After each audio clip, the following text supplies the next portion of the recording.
Hello, heroes. Well, I am talking today to one of my heroes and someone I've known for a long time, ever since she was little, the fabulous Chellsie Memmel. So, a little bit about Chellsie. She is the seventh most decorated gymnast in all of America. She's the 2003 World Bars Champion. She is the 2005 All Around World Champion. So, Chell, thank you for coming and sharing with us today. Thank you for having me. I Yeah. appreciate it. All right, so we're going to talk about challenges and heroes today.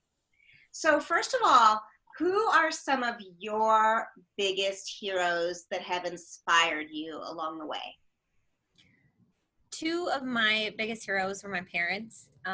Both were gymnasts and did gymnastics at the college level, and then opened up they started working at a gym and then opened up a gym together. And they're two of some of the hardest working people I know, and were there to support me in my career, in my life, like 100%. And I just always look up to them, and I look up to them still. So I was really lucky to have like those two just as part of my journey, because I know it wouldn't have happened without them. So they are definitely two of my biggest heroes. That's awesome. Now, I know that you've been training a lot lately. Are they still kind of supporting you in your adult gymnastics journey? They are. It's been a lot of fun. Playing in the gym again, and it was weird when it was so empty, but it was just like our family there. And yeah, supporting me still 100%. They keep asking me like, when are you going to actually like come back? Because like we're ready. Oh my gosh, Chelsea. Well, Funny. heard it here that maybe Chellsie Memmel is going to make a comeback, girls. But you're even learning new skills. I mean, you're Yeah, learning like double doubles, and I mean, you're learning new skills. So that's so awesome. it is. It's fun. It's challenging myself in a new way and trying things that I didn't always make sense in my training back then, or we didn't have time to be like, okay, this is going to take too long to learn and get in the routine. Or like I said, it just didn't make sense with the routine structure. And now I kind of have that freedom to, to play around or play with like super crazy and unique combinations that probably aren't realistic, but I get to try them anyway. Oh, that's good. All right. So we are talking a lot about overcoming adversity. And what would you say are some of the biggest adversities that you had to deal with in your career? In my career, it would be injuries. I've had a lot of injuries in general, but then a lot of very just untimely injuries. For example, in 2004, it was my first time I was going to be able to try out for the Olympic team. And I broke a bone in my foot in April of that year. And it was just at first when I, got hurt, I was like, oh, I'm not going to make the team I was trying out for because it's just an international assignment. But then I'm like, oh, no, this is a bigger deal. This could really, hurt my chances at making the Olympic team, because I don't know if I have enough time to let it heal and come back and be ready for trials. Um, I was able to get back enough to make alternate, but that, it wasn't enough for me. So dealing with that, like I said, just the timing of the injury, it wasn't a super devastating injury, but it was just really bad timing. Another one was my shoulder, hurting my shoulder in the middle of World Championships in 2006. That injury specifically tested my, mental strength, and just tested me the most with the rehab process, because it was almost a year long. I Wow. had the surgery for that in November of 2006. Um, Competed one event. I competed floor at championships in 2007, but I wasn't nearly like as in shape as I should have been or ready as I should have been. But we just wanted to be able to compete like one event, just to do one event in a competition.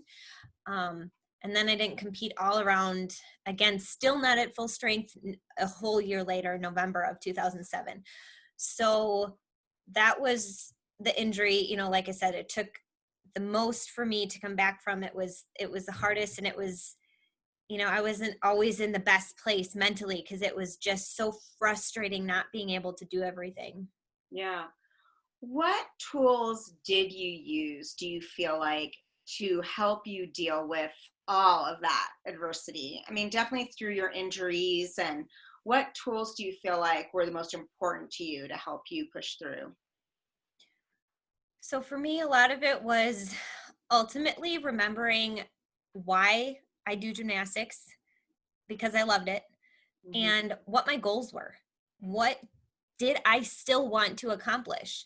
On the days that all I could do, when I couldn't even like raise my arm above my head, and like wanting to, like thinking about, okay, I can't do this yet, but trying to do, these are the exercises that are going to get me back to be able to do it. So it was just focusing on what I still wanted to accomplish, the goals that I still had, Hmm. and trying to be like, okay, if I can't do a handstand today, I'm going to do as much as I can to be strong enough to do it. Hmm. We talk a lot in our camps about the why, and how the why kind of fuels your heart. And it sounds like that was really what got you through so much, like still believing you had like unfinished business and just allowing that to push you through. Yeah, absolutely. It was that goal and the drive of wanting to make an Olympic team again. Hmm. Um, what advice, like if you were to give one piece of advice to athletes right now, they're dealing with so much adversity, and I know that you're coaching now too. I mean, what is the biggest advice that you're giving now, working with your athletes and thinking about just all the athletes all over the country and the world? It's been really tough, and it's trying to, just like for me as a person and as a coach, just to stay lighthearted about everything, because a lot of people, all of our girls who came back, they were out of the gym for 10 weeks, so we're not coming in with like super high intensity and super high expectations. We're coming in, we're working on our conditioning, even though a lot of them were joining us in our Zoom workouts and staying in fairly good shape. It's still different when you're in the gym and being able to do the conditioning on the equipment and doing those kinds of basics. So we've been just trying to focus on that and taking it slow. And everybody is in a little bit different, but also the same boat, because season has been pushed back for some people, or it's going to be that. So there's no competitions right now that anybody needs to like scramble and get ready for. So we're trying to just be a little bit more lighthearted about everything, because it's been such a long time since we've done gymnastics. But then also, thinking about your goals. Okay, everything is a little bit harder. You're coming back, you're a little bit more sore. But ultimately, what do we want to get out of gymnastics? Hmm. So staying goal focused. Yeah. All right, one more question and then I'll let you go. We're talking about being your own hero. And what would you say your superhero power is? I put you on the spot with that one. That one you did.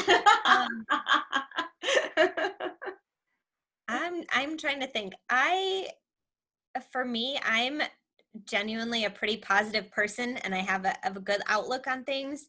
Mhm. And I'm driven, just myself, and I love that part about me, that I'm super competitive, and that I can be pretty happy the majority of the time. And I think that's um special, especially right now, like I said, with everything being so unknown, and everything is, when everybody is going to get back in the gym. So I think I like that part about me. But I still got to work on being a little bit kinder to my words to myself. Mm, got it. All right. Chellsie, thank you for sharing your hero secrets with us. And I want to tell you, all you guys too, that you need to look at Chelsie's YouTube page, because you will see Chellsie after two kids, Chellsie. Yeah. After two kids, she is doing some amazing gymnastics. All right. Thanks, girl. Mwah. Thank you.